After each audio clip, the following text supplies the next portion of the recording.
अलीकडेच पुस्तकाने माणसाचे मस्तक सुधारते, पुस्तकाने माणसाचे मस्तक सुधारते आणि सुधारलेले मस्तक कोणापुढे हस्तक करत नाही आणि लाचारीने कोणापुढे नतमस्तक होत नाही, नतमस्तक होत नाही. अशक्य त्या गोष्टी शिक्षणात करू शकते. क्रांतीची मशाल शिक्षणानेच पेटू शकते. ओळखले ते माझ्या क्रांती ज्योती सूर्याने, म्हणूनच तर माझा पहिला नमस्कार त्या क्रांती ज्योती सूर्याला ज्यांनी शिक्षणाची मूर्त मेढ रोवली. म्हणूनच तर माझी आई, माझी ताई, आत्या, मावशी या शाळेत गेल्या, शाळा शिकल्या आणि संपूर्ण कुटुंबाला शिक्षित केलं. नमस्कार माझा त्या सावित्रीला ज्यांनी आम्हा मुलींच्या शिक्षणासाठी अंगावर शेण, चिखल, माती घेतली. नमस्कार माझा त्या महामानवाला ज्यांनी सांगितले शिक्षण मागणीचे दूध आहे जे पिल्यावर माणूस गुरगुरल्याशिवाय राहत नाही. राणी लक्ष्मीबाई, ताराबाई, लता मंगेशकर आपल्या भारत देशाचा कारभार यशस्वीरित्या पार पाडणाऱ्या माजी पंतप्रधान इंदिरा गांधी एवढेच नव्हे तर आपल्या भारत देशाच्या अतिउच्च पदावर असणाऱ्या राष्ट्रपती द्रौपदी मुर्मू पहा अशा कितीतरी स्त्रिया पुरुषांच्या बरोबरीने काम करत आहेत.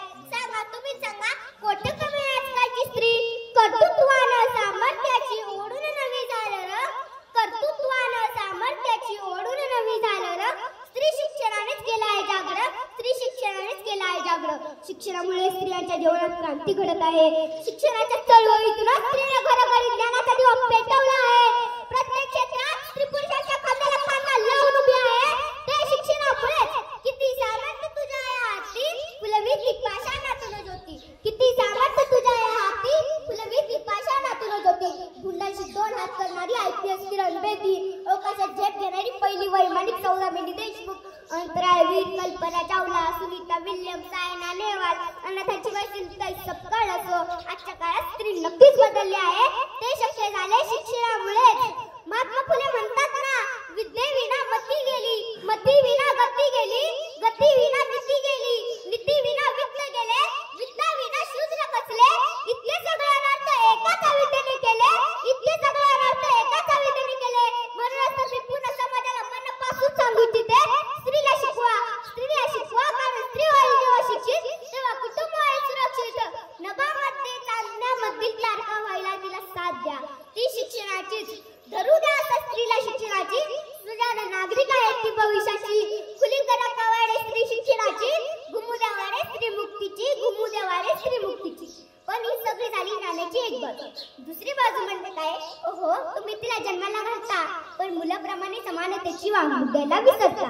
मुलगा तो वंशाचा दिवा आणि मुलगी ती कार्टीची. मुलगा शिकत असला तरी त्याच्या शिक्षणासाठी आटापिटा आणि मुलगी किती हुशार असली तरी तिचे शिक्षण थांबून बापाच्या डोक्यावरचे ओझे उतरवण्यासाठी लग्नाची काय. सांगा सांगा कुठला न्याय असा न्याय सहन करत एके दिवशी लढण्यासाठी पळून जायचं तिथे.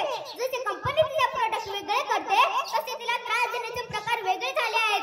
स्त्रियांच्या दुर्बलतेचा नाश करणारे विचार सर्व अजूनही समाजात फिरत आहेत. थांबवा आवाज, शपथ आहे तुम्हाला त्या क्रांती ज्योती सूर्याची ज्यांनी प्रथम आपल्या पत्नीला म्हणजे ठावीला शिक्षण दिले आणि त्यांच्या मदतीने अखंड स्त्री शक्तीला शिक्षित करण्याचे काम केले.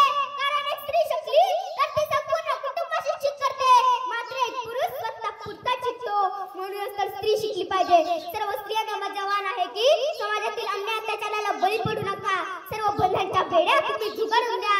ऍक्ट 2009 नुसार कलम 21 अंतर्गत स्त्री शिक्षण प्रत्येक महिलेचा हक्क आहे आणि तो मिळायलाच पाहिजे. टिपक्या टिपक्याने जोडत जाणाऱ्या रांगोळीसारखं तुझं अस्तित्व, टिपक्या टिपक्याने जोडत जाणाऱ्या रांगोळीसारखं तुझं अस्तित्व. कारण समाजात तुला तुझं स्थान निश्चित करायचं जपत तुझं अस्तित्व. कारण समाजात तुला तुझं स्थान निश्चित करायचं जपत तुझं अस्तित्व. लक्षात ठेव, तू आपला नाही